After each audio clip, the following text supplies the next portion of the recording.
வணக்கம் துலாம் ராசி நண்பர்களே. குரோதி தமிழ் வருட பிறப்பு பிறக்க போகுது. இந்த பிறக்க போகிற தமிழ் வருஷத்தில் உங்களுக்கு எந்த மாதிரியான பலன்கள் கிடைக்க போகுது அப்படிங்கிறத தான் இந்த பதிவில் நாம் இப்போ பார்க்க போகிறோம். துலாம் ராசியில் சித்திரை நட்சத்திரம், சுவாதி நட்சத்திரம், விசாக நட்சத்திரம் 3 நட்சத்திரமுமே இருக்குது. 3 நட்சத்திரக்காரர்களுக்கே கிடைக்கக்கூடிய பலன்களை தான் நாம் பார்க்க போகிறோம். முதலாவதாக குரு பகவானை பார்ப்போங்க. குரு பகவான் உங்களுடைய ராசிக்கு 7வது இடத்துல தான் இப்போ இருக்கார். குரு 7ல் இருக்கிறது உங்களுக்கு நல்லது தான், நல்ல ஒரு சாதகமான இடம்தான் குரு இருக்கிறது. 7வது இடத்துல குரு இருக்கிற போது குரு பலம் அப்படின்னு சொல்கிறோம்ல, அந்த குரு பலம் இருக்கும். அதனால் தடைபட்ட திருமணங்கள் இருக்குல்ல, அந்த தடைபட்ட திருமணங்கள் கூட நடக்கிறதுக்கான ஒரு சந்தர்ப்பம் இப்போ இருக்கும். கணவன் மனைவிக்குள்ள நல்ல ஒற்றுமை ஏற்படும், அந்யோன்யம் ஏற்படும், ஒரு சிறப்பான வாழ்க்கை அமையும் அப்படின்னுலாம் சொல்லலாம். அதே மாதிரி குரு பகவான் உங்களுடைய ராசியை பார்த்துக்கிட்டே தான் இருக்கார். உங்களுடைய ராசியை குரு பார்க்கறதுனால கோடி நன்மைகள் நமக்கு கிடைக்கக்கூடிய ஒரு சந்தர்ப்பம் இப்போ இருக்கு உங்களுக்கு. இதே குரு பகவான் சித்திரை மாதம் 18ஆம் தேதி, மே மாதம் 1ஆம் தேதி பயிற்சியாக போகிறார். இதுவரைக்கும் 7வது ராசியில் இருந்த குரு உங்களுடைய ராசிக்கு அஷ்டமஸ்தானமான ரிஷப ராசிக்கு பயிற்சியாக போகிறார். பொதுவாக குரு பகவான் அஷ்டமஸ்தானத்தில் இருக்கிறது அவ்வளவா நற்பலன்களை கொடுக்காது. அப்போ குரு பகவான் பயிற்சியானதுக்கப்புறம் பொருளாதாரத்தில் கொஞ்சம் நெருக்கடி ஏற்படுற மாதிரியான ஒரு சூழ்நிலைகள் உங்களுக்கு இருக்கும். இப்போ ஏற்கனவே நீங்கள் பொருளாதார நெருக்கடியில் தான் இருக்கீங்க. நிறைய பேர் கடன் காட்சினால எல்லாம் தவிச்சுக்கிட்டு இருக்கிற மாதிரியான ஒரு சூழ்நிலைகள் இருக்குது ஏற்கனவே. ஆனால் இப்போ இந்த குரு பயிற்சிக்கு அப்புறமும் அந்த நிலையில் கொஞ்சம் சிரமம் இருக்கும். கொஞ்சம் அந்த பண கஷ்டம், பண பிரச்சனை, அதே மாதிரி கொடுத்த பணம் வராமல் இருக்கிறது, வாங்கின பணத்தை நம்ம கொடுக்க முடியாமல் இருக்கிறது, அதனால் அந்த கடன் தொந்தரவுங்கிற மாதிரியான விஷயங்கள் அதெல்லாம் கொஞ்சம் இருக்கும். அதை நீங்கள் கொஞ்சம் அனுசரித்து தான் போகணும். அதே மாதிரி உங்களுக்கு 6ஆம் அதிபதியான குரு அஷ்டமஸ்தானத்தில் இருக்கிற போது வாகனத்தில் நீங்கள் பார்த்து போகணும். அப்படி இல்லைன்னா அந்த வாகன விபத்துக்கள் ஏற்படுற மாதிரியான ஒரு சூழ்நிலைகள் கொஞ்சம் இருக்கும்.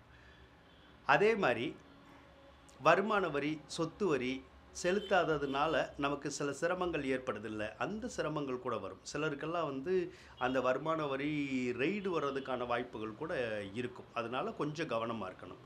அதே மாதிரி கோயில் சார்ந்த விஷயங்களில் சிலருக்கு தடைகள் ஏற்படும். அதாவது கோயிலுக்கு போக முடியாது, வர முடியாது, அந்த மாதிரி பிரச்சனைகள் இருக்கும். அதே மாதிரி நம்ம பிள்ளைகள்னால ஏதாவது தொந்தரவு இருக்கும். பிள்ளைகள் வழியில் கொஞ்சம் நிம்மதியாக இருக்கிறது கொஞ்சம் கஷ்டம்தான். ஏதாவது ஒரு பிள்ளை, நம்ம பெற்ற பிள்ளை நமக்கு கொஞ்சம் சிரமம் கொடுக்குற மாதிரியான ஒரு சூழ்நிலைகள் இப்போ இருக்கும் அப்படிங்கிற மாதிரி சொல்லலாம். ஒரு சிலருக்கு இந்த நகை நட்டுகள் எல்லாம் அடமானம் வச்சுருப்போம். அந்த நகை நட்டுகளை டக்குன்னு திருப்ப முடியாது. ஆனால் அந்த நகை நட்டுகளை மீட்டெடுக்கிறதுக்கான ஒரு சந்தர்ப்பம் உங்களுக்கு சிலருக்கு கிடைக்கும்.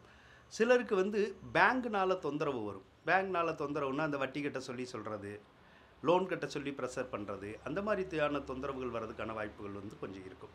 ஒரு சிலருக்கு மட்டும் இந்த கோர்ட்டு கேஸு, வம்பு வழக்குகள் அப்படிலாம் சொல்கிறோம்ல, அந்த மாதிரிலாம் கூட வர்றதுக்கான ஒரு வாய்ப்புகள் கொஞ்சம் இருக்குது. அதனால் குரு 8வது ராசிக்கு போனதுக்கப்புறம் கொஞ்சம் நம்ம கவனமாக இருக்கிறது நல்லதுங்க. சரிங்களா? சரி. சனி பகவானை பொறுத்தளவுக்கு உங்களுடைய ராசிக்கு 5வது ராசியில் தான் இருக்கார். சனி 5வது ராசியில் இருக்கிறதும் நல்லது இல்லை. அது 2 விதமாக வேலை செய்யும். புத்திரஸ்தானத்தில் இருக்கிறனால குழந்தை பிறக்காதவங்களுக்கு குழந்தை பிறக்கிறதுக்கான வாய்ப்புகளை உருவாக்கும். இப்போ நீண்ட நாளாக ஒரு சிலர் குழந்தை இல்லாமல் இருக்காங்க. அவங்களுக்கு குழந்தை பிறப்பை ஏற்படுத்துறதுக்கான சந்தர்ப்பம் இருக்குது.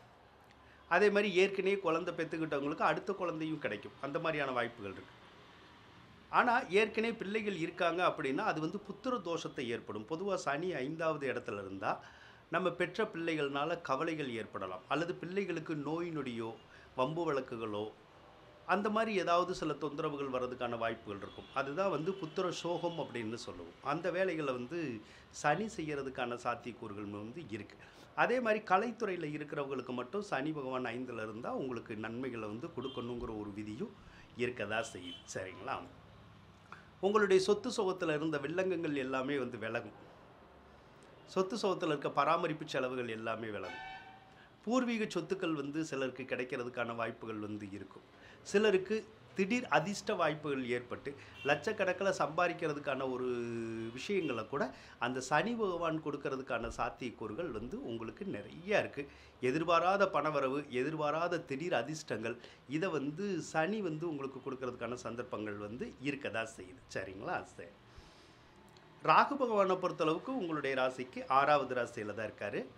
ராகு வந்து பொதுவாக 6வது ராசியில் இருந்துச்சுன்னா அந்த நோய் கடன் பகை அப்படின்னு சொல்கிறோம்ல, அதெல்லாம் வந்து விலகிறதுக்கான வாய்ப்புகள் வந்து வரும். ஏற்கனவே நோய் இருந்துச்சுன்னா அந்த நோய் வந்து விலகும். அதே மாதிரி கடன் காட்சிகள் இருந்தால் கடன் காட்சிகள்னால ஏற்பட்ட தொந்தரவுகள் வந்து விலகும்.